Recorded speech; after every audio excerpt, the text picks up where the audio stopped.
Indulge me for a moment to tell you a personal story. My wife Marty and I have 3 daughters. They're all married now and have their own children and are all grown up and wonderful.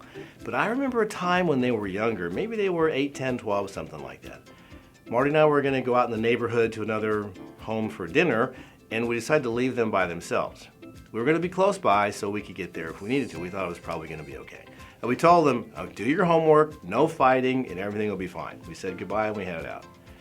Well, practically as soon as we shut the door, our oldest daughter looked at the other 2 and declared, I'm in charge. And of course, the other 2 didn't agree with that at all.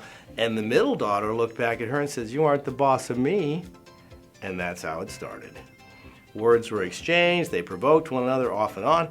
And at some point, it escalated to the middle daughter chasing the older daughter through the house, following her, trying to spear her with an umbrella. Well, what happened next, they couldn't predict. Nobody could. Older daughter ran into her bedroom, slammed the door, middle daughter came, and the umbrella went right through the door. Suddenly, the 2 enemies became best friends. And they tried to figure out how to fix it, and what in the world were they going to tell Mom and Dad when they came home? Not much later, Marty and I returned home. We walked in and we saw the 3 girls sitting on the couch in the living room looking like perfect little angels, and we knew something was up. How was your night? We asked. Fine. Everything okay? Sure.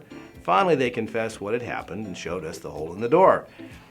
Well, the argument and the chasing all stemmed from a simple battle. Who was in charge? Battle for authority.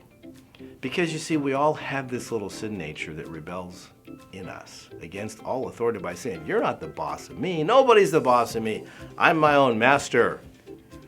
We might not be so bold as to say this directly to God, but sometimes our actions and our words reflect this mindset.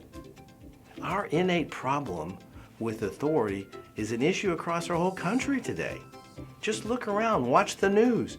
Children rebelling against parents and disrespecting their teachers. People rioting against the police. College students refusing to go to class for whatever reason. Generally speaking, many younger people have not been taught to respect authority. And we see the consequences of that in our society daily. You know, if they can't submit to earthly authorities, how will they ever understand how to submit to God? As you can see from this story, our topic this week is authority. It's a serious and an important topic. We need to understand God's plan for authority and submission in order to follow Him. Are you ready to learn more?